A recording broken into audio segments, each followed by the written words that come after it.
가장 많은 질문 중에 하나가 몇 번 찔러야 합니까? 어혈을 빼기 위해서 그 어혈이 있는 자리에, 즉 혈자리에 침으로 찔러야 되겠죠. 찌르려고 딱 보니까 이거 몇 번 찔러야지. 누구나 다 그런 생각을 하겠죠. 몇 번 찔러야지. 예. 그래서 몇 번 찔러야 합니까? 이런 질문이 엄청 들어와요. 자기 마음대로 찌르세요. 이것도 답입니다. 맞죠? 찌르고 싶은 대로 찌르시면 됩니다. 이러면 그 질문하신 분은 뭘 하냐입니까? 그런 대답은 나도 하겠다. 이럽니다. 예. 그래서 찌르고 싶은 대로 찔러라. 이렇게 하면 답이 안 돼요. 그럼 어떻게 해야 됩니까? 예. 상황에 따라서 찌르는 횟수가 결정된다. 목적에 따라서 찌르는 횟수가 결정된다. 그죠? 자, 생각해 보십시오. 내 몸에 등이든 복부든 그렇죠. 어디든 요만한 부항을 걸고 요 자리에 침으로 찔려야 되는데 몇 번을 찔러야 할 것인가? 예, 이거 모르면 모르는 거예요. 예.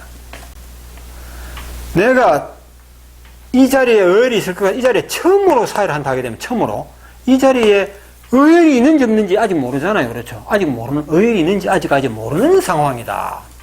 어혈이 있다는 걸 확실히 알고 있느냐? 아직 모르는 상황이냐? 상황에 따라서 결정된다 이 말입니다. 아직까지 내가 이 자리는 느낌상으로는 어혈이 많은 것 같은데 이 자리에 통증도 있고 병도 있고 뭔가 불쾌한 느낌이 있으니까 그래서 하는데 그러나 해보기 전에는 모른다는 거지. 이럴 때는 어떻게 하라? 많이 찌르지 마라. 예. 뭐 2번 내서 10번만 10번 또는 20번 되도록이면 비교적 조금만 찌르는 거예요. 왜? 그 이유는 뭡니까? 헛고생을 덜 하기 위해서 그렇죠. 또 하나는 더 중요한 이유는 생혈 뭐요? 낭비를 안 하기 위해서, 줄이기 위해서. 생혈 낭비를 안 하기 위해서. 생혈 낭비를 적게 하기 위해서입니다. 다 목적이 이유가 있어요. 예. 헛고생 안 하기 위해서. 그렇죠. 괜히 많이 찔러가지고 그거 헛고생 될 수 있잖아요. 헛고생 할 거라면 조금만 찌르고 헛고생 하는 게 고생이 적죠. 통증도 적고, 그렇죠. 시간도 적게 들고. 자, 많이 찔러버리면 생혈 낭비가 있을 수 있는데 어떤 경우냐. 어혈을 넣고 생혈만 잔뜩 나오는 자리를 하게 되면요. 침구멍을 많이 내버리면 부항을 탁 걸잖아요. 걸자마자 생혈이 왕창 나버려요. 침구멍이 많으니까. 그러나 조금만 낸다면 생혈이 나온다 하더라도 왕창 나오질 아니하거든. 여기는 생혈이 나오는구나. 그러면 계속 할 것인가? 생혈이 나오니까 중단해버릴 것인가? 포기해버릴 것인가? 이걸 결정해야 되는데 그 결정하는 것도 상황에 따라서 결정해야 돼요. 여기까지 이야기 해볼까요? 생혈이, 바늘구멍 한 5번, 3번만 찔렀습니다. 생혈이 나올 줄 모르니까. 그렇죠? 많이 찔려야 하는데 조금만 찔러봤어요. 부항을 걸어보니까 생혈이 나온다. 일단 중단합니다. 중단해 놓고 나서 부항을 빼야 되겠죠. 공기압을 풀고. 중단하고 난 다음에 한 번쯤 고민을 해봐야 돼요. 이 자리를 계속 해야 할 것인가, 중단해야 할 것인가. 예, 한동안 중단하고 다른 곳으로 먼저 해야 할 것인가. 예. 자, 그거는 상황에 따라서 결정되는데, 이 자리가 콩팥이 있는 자리다. 그렇죠? 예. 또는 심장이 있는 자리다.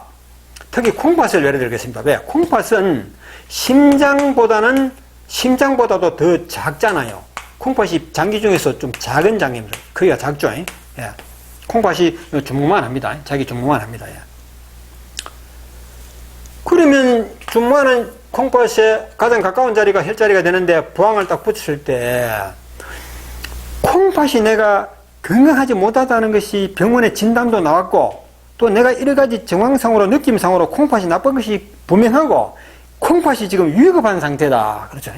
콩팥이 위급한 상태다. 빨리 콩팥에 어혈을 뽑아서 건강을 회복해야 된다.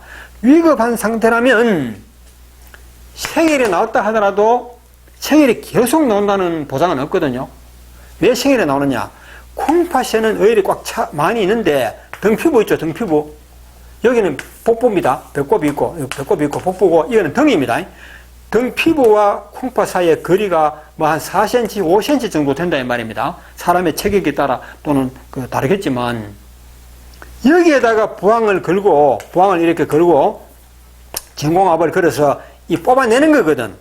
그런데 콩팥 속에는 어혈이 가득 찼고 이쪽으로는 어혈이 가득 찼는데 요 피부 요 자리에는 그 피부 요 자리에는 어혈이 없고 생혈이 있을 수가 있어요. 생혈이 잘 돌 수가 있다는 말입니다. 이럴 때는 부항을 그래가지고 딱 하면요 생혈부터 나오게 돼 있죠. 예. 그렇지 않습니까? 예.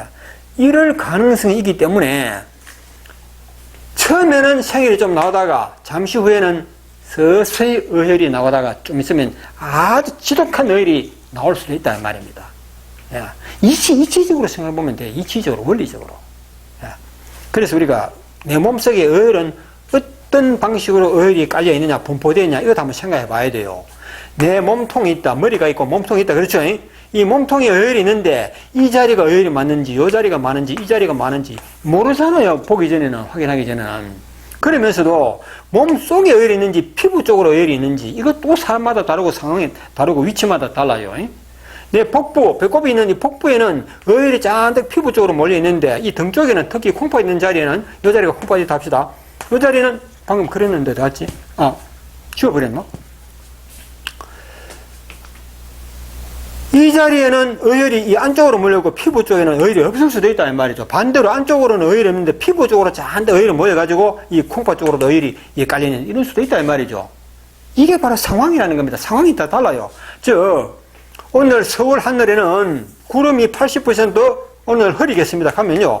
하늘 중에서 80%는 구름을 가리고 한 20%만 하늘이 파랗게 뚫려 있는 거 아닙니까? 그런 뜻이거든요.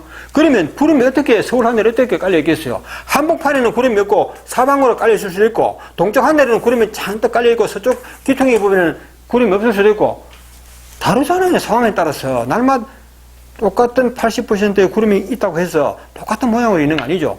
서울 하늘과 부산 하늘에 똑같이 80%라도 부산 하늘이 구름이 깔리는 모습과 서울 하늘에 구름이 깔리는 모습이 다르다 이 말이죠. 어혈이 분포되어 있는 모습이 다르다는 거죠. 그래서 콩팥이 있고 등 피부가 있는데 이쪽으로는 어혈이 가득 찼고 이 자리에는 어혈이 없다 하게 되면 처음에는 생혈이 나오죠. 그러나 부항을 꽉 눌러가지고 몇 번 생혈을 뽑고 나면요 이 어혈이 서서히 끌려 나옵니다.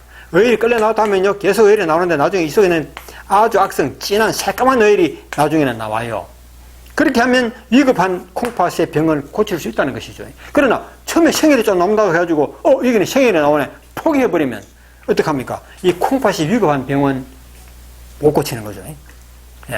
고칠 수 있는 기회를 그 길로 놓쳐버립니다. 그 상황에 따라서 생혈이 나오는데 계속 해볼 것인가, 이쯤에서 단념해버릴 것인가 결정해야 되는 것이고, 몇 번 찌를 것인가 하는 것도 생혈이 나올 것을 가정해서 처음에는 일단 조금만 찔러보는 것이 기본 원칙이다. 아시겠죠? 자, 그렇게 해서 어혈이 나온다고 판단되죠? 어혈이 나온다는 게 확인되면 그때는 어떻게 해야 됩니까? 그때도 반으로 서너 번, 10번만 찔러야 되겠어요. 이제는 본격적으로 어혈을 뽑아내야 되잖아요. 본격적으로. 시간이 금이잖아요. 짧은 시간에 빨리 뽑아내야 되죠. 그래서 이럴 때는 바늘구멍을 최대한 많이 내가지고 보안 깔아주고 당기게 되면요. 어혈이 잘 나오죠. 많이 나오겠죠. 짧은 시간에 많이 나오겠죠. 또 바늘을 많이 찌름을 해서 물집도 적게 생긴다는 거. 그거는 별도로 설명해야 되겠죠. 물집, 수포도 적게 생긴다. 이런 기본 원리를 잘 활용해서 문제를 풀어나가면 너무너무 쉽습니다. 또 목적에 따라, 목적도 다 이야기했는 것이죠. 어혈을 뽑는 게 목적이고 생혈을 아끼는 것이 목적이고 또 뭡니까? 물집, 수포도 적게 생기게 하는 게 목적이고 목적이 여러 가지 있겠죠.